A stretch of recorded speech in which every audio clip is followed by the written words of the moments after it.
In this episode, we explore how iTrain controls signals. In doing so, we explain the meaning and importance of unrestricted and restricted speeds in turnouts. We learn how signal speed states and diverging route states are selected.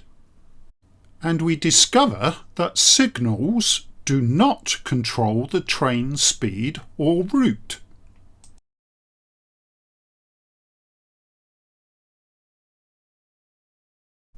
Welcome back. When we define a main signal, we enable which states that signal can display. But how does iTrain select the appropriate main signal state for a given situation when running a route? The stop or red state is simple to explain. It will be triggered when it is not safe for the train to proceed, perhaps because the block ahead is occupied or a turnout path is switched against it. The proceed or green state is only triggered if the path directly into the block ahead is clear or passes through one or more turnouts where the paths are all set to unrestricted speed. The caution or proceed with caution or diverging states are triggered only when there is one or more turnouts with a restricted speed somewhere in the path before the next block.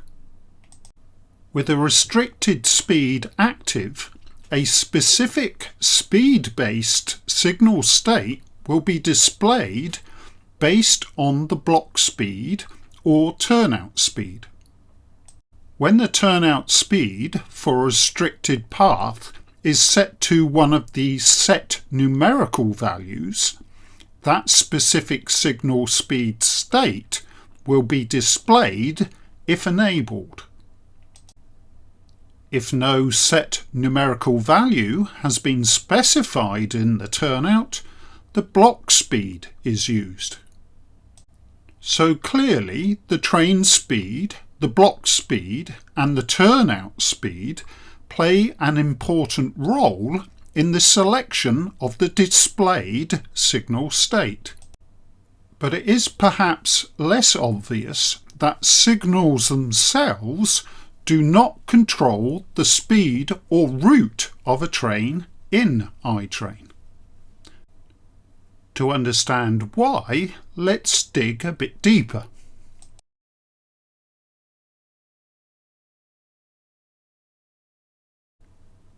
During automated routing, the default permitted speeds of a train are specified in the Global Settings editor.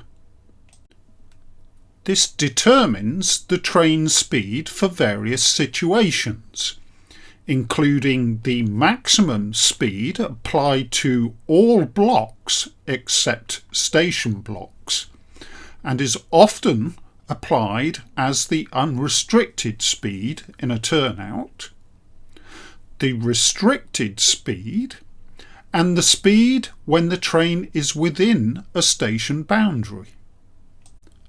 By default, those global speeds are applied to each block, shown here when the speeds are greyed out. But we can alter each of these speeds per block if we wish. And when we do, the new values supersede the related figures in the global settings, regardless of whether they are higher or lower values. Note that this also applies to station blocks. So if you alter the default maximum speed of a block that is located within a station boundary, it will override the station area speed in the global settings. Within other editors, we can define the maximum speed for each locomotive, wagon and train type. And lastly, per turnout, we can define the train speed for each of its paths or states. From all of those different sources of train speed, the speed that gets applied to the train is the lowest applicable speed. But notice that signal state is not included in that list. Because, as we hinted earlier, in iTrain the speed or route indicated by a signal does not determine the train speed or route. The signals follow the rules and indicate the appropriate limitation, but signals do not enforce speeds or routes themselves. The train will be brought to a halt or allowed to proceed, or its speed adjusted, or its route changed, regardless of whether a signal is present or not. The train's speed, as it passes a signal, is based on the lowest applicable speed from all the various sources of train speed just mentioned, and is not based on the speed or route indicated by the signal.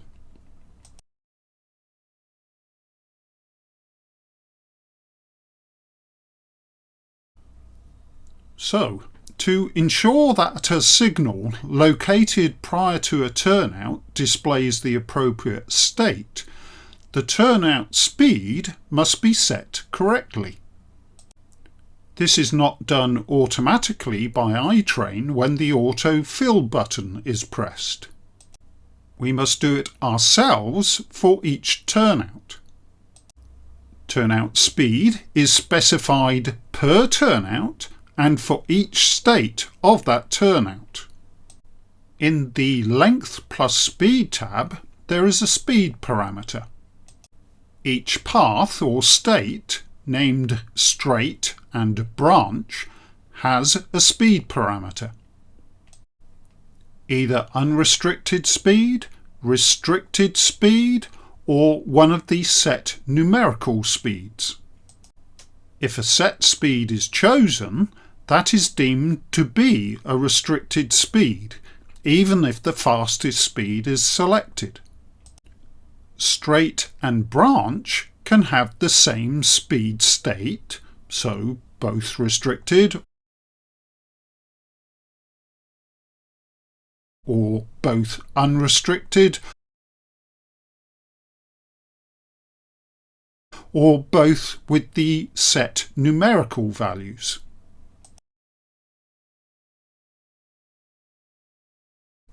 Or they can be different, one restricted and the other unrestricted.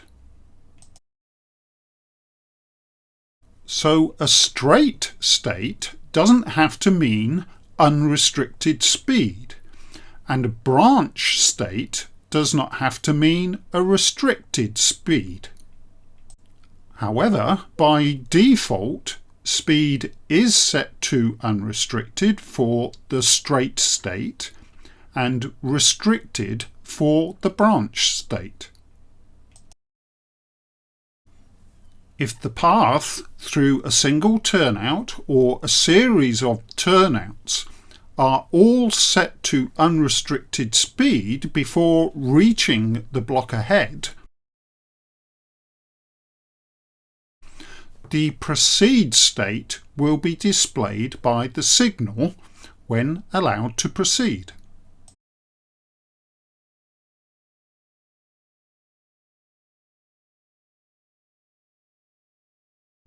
If the path through a single turnout or series of turnouts has a restricted speed anywhere along the path before reaching the block ahead, a caution or proceed with caution or a diverging state will be displayed by the signal. The specific caution state displayed depends on the enabled state in that signal and the set numerical speed setting in the turnout properties. Here's an example to demonstrate that. I've replaced the dBHV signals in these three blocks with drHI signals.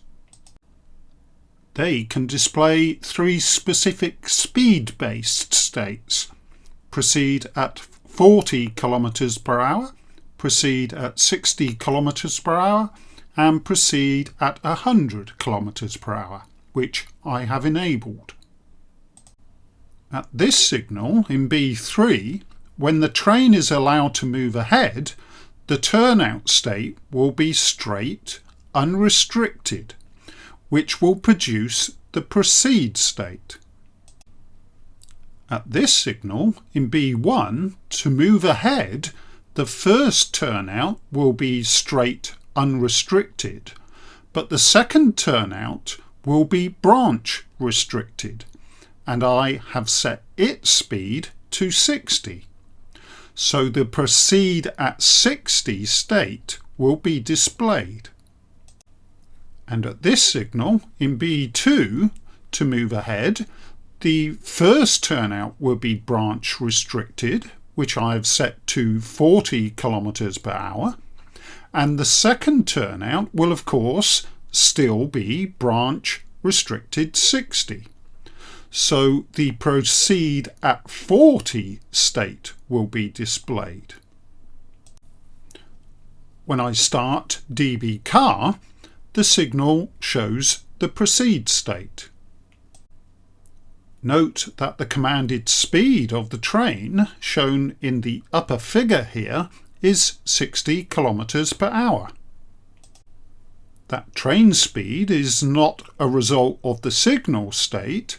It is based on the lowest relevant speed from the list of train speed sources that we discussed earlier. In this case, it is 60 km per hour because the block and turnout are contained within the station boundary, and according to the global speed settings, a station area is specified as 60 km per hour, the lowest relevant speed. When I start dBIC, the signal shows proceed at 60 km per hour due to the branch restricted 60 state of the second turnout. The commanded speed is 60 km per hour, either for the same reasons as just described due to the station area, but also because the turnout speed in the second turnout is set at 60 for the branch state, the lowest relevant speed. And with dB pol, it shows proceed at 40 km per hour due to the branch restricted 40 state of this first turnout. The commanded speed is 40 km per hour because this time the 40 km per hour specified in the first turnout is the lowest relevant speed source. But again, it is not due to the signal state. Look what happens if I change the straight state in this turnout to restricted 100 and the branch state to unrestricted. When I route dB car, the signal is now showing proceed at 100 for the straight state. But note the commanded speed remains at 60. The train speed is not governed by the signal speed, it is controlled by the lowest applicable speed, which for this route is still the station area speed. And now for dBIC, the caution state is not triggered, and instead we see the proceed state, because now the path through the two turnouts is all unrestricted. So hopefully you can see that wherever there is a restricted state somewhere along the turnout path, that generates a caution or proceed with caution or diverging signal state. And the specific signal caution state displayed depends on the value of the turnout restricted speed or the block speed if no set speed is specified in the turnout. This is also important and relevant to route-based signals such as used in the UK.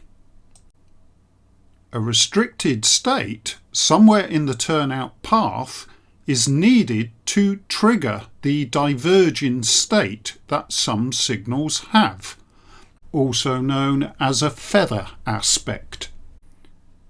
In a future tutorial, we will see how diverging states in British signals are triggered. So, that is all for this tutorial.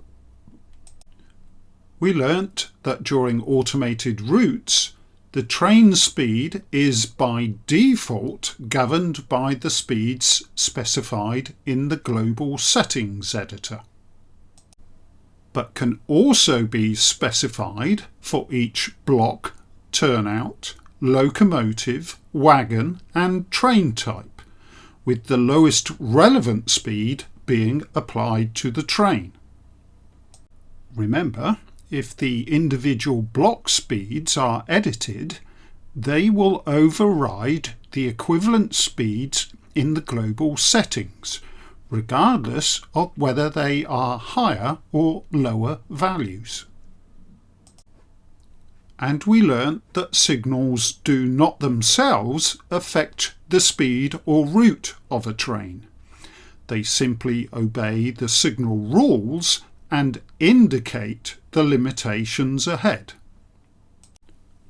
The signal states they display are based on the turnout speeds or block speeds, depending on whether a turnout is ahead or not.